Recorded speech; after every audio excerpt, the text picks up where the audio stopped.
Hey everyone, Sherry Dowder, your dysgraphia consultant. I'm going to talk to you today a little bit about visual scanning. I'm going to use the word search as our fine motor activity.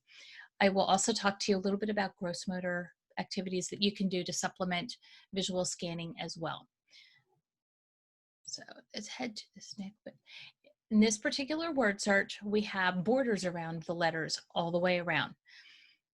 Not all word searches are going to come that way. This particular one is. So because they're divided, it's going to give a different perspective and a different impact on the student.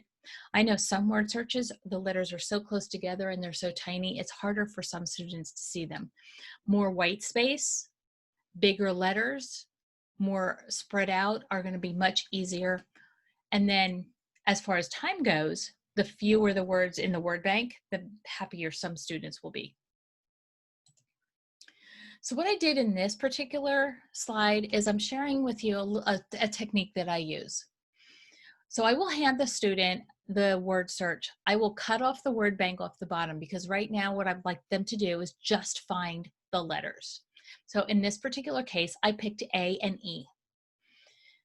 You'll see in the upper left quadrant that there are 8 letters. After I get the paper back from them, I will divide, you see the purple line and the green line. I take a look at how many of those 8 letters they actually found. So if they only found 6 of the 8, I do 6 out of 8, and then I will figure out the percentage.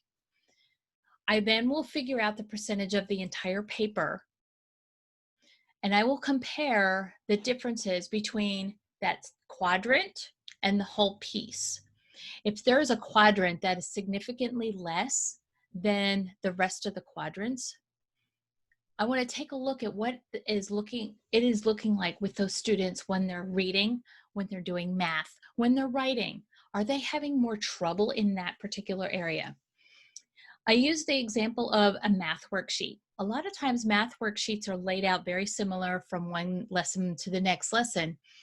So if they're having trouble in a certain quadrant, for instance, like the bottom left is always a particular little item that you might want to have the students do, and they're constantly having struggle with that, we need to maybe take a look at their visual scanning and see if there's anything that they can do to support their visual scanning. And maybe they need to be strengthening those muscles in their eyes because there might be a subsequent convergence insufficiency or a divergence insufficiency going on.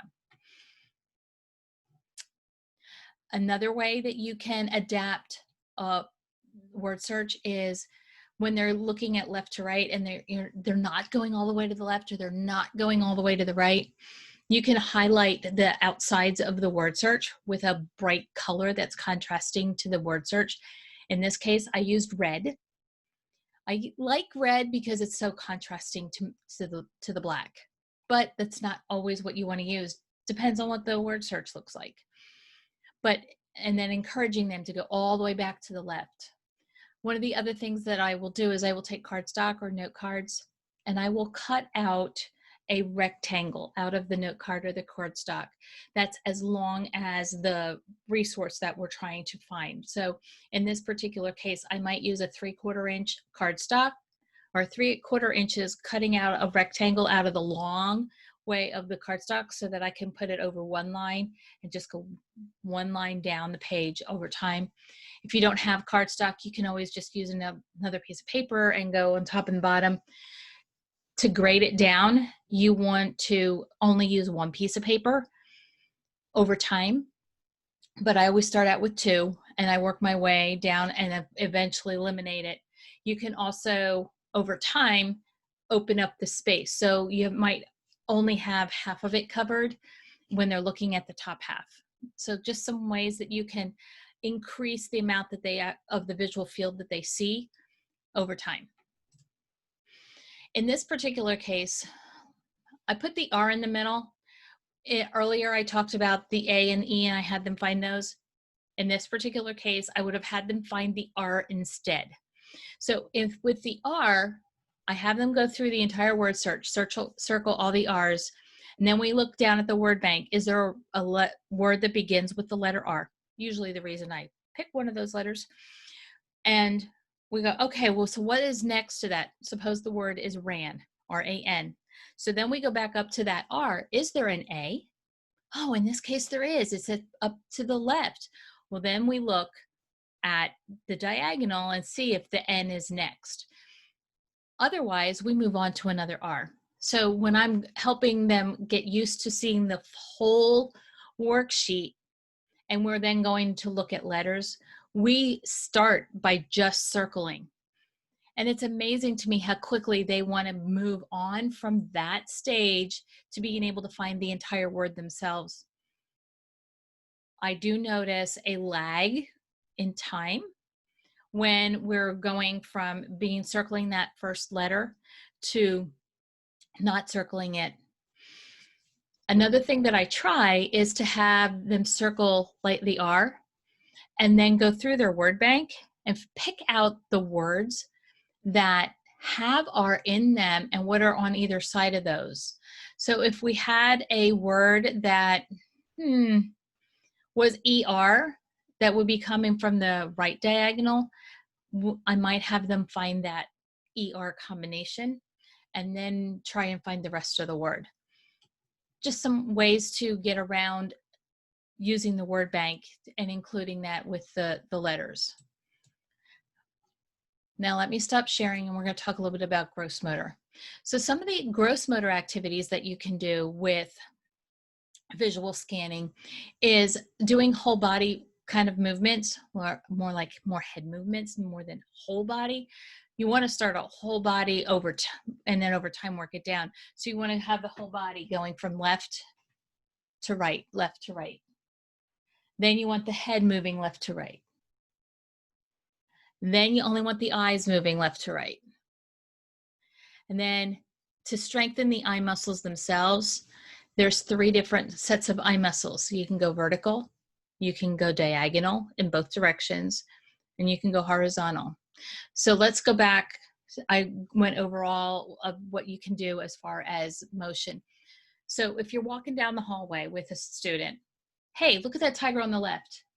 How about the bird over here on the right? And then you have them looking over there and trying to keep the momentum of them walking forward and not stopping, turning their entire body, looking at the tiger and coming back and looking at the bird. Trying to keep that momentum forward, looking to the tiger, looking to the bird, and then over time, trying to get them to look straight ahead. Can you see the tiger? Yes. Can you see the bird? Yes. And really working on that. Using the letter H, it is a really good motion. So if you're starting at the top quadrant and then following it, you're making an H, but what you're doing is you are engaging all 6 of the muscles around your eye to get all of them to work. So encouraging them to follow something. One of the other exercises that we did when I was working with adults is we'd have the adult put their thumb out as far as they can. I'm going to turn to the side so you can see. So their thumb is out. Then you're going to look at the thumbnail. You're going to continue to look at the thumbnail and move your head to the side. So I'm going to flip back so that you can see what I'm doing. So I'm looking at my thumbnail. And I'm going to turn my head and continue to look at the thumbnail. Now, I'm going to take off my glasses so you can really see. So, and yes, I do struggle with this one. And then I actually want to get them going in that metered pattern. And then you can also do vertical. Yes, you did see that I struggle going left to right and keeping my eyes there because I have convergence insufficiency. And I really do have weakness when I'm trying to do a lot of visual scanning activities for myself. So I hope that gave you some ideas that you can do for visual scanning. Can't wait to see what you put in the comments to supplement what I have talked to you about today. Otherwise, have a wonderful day.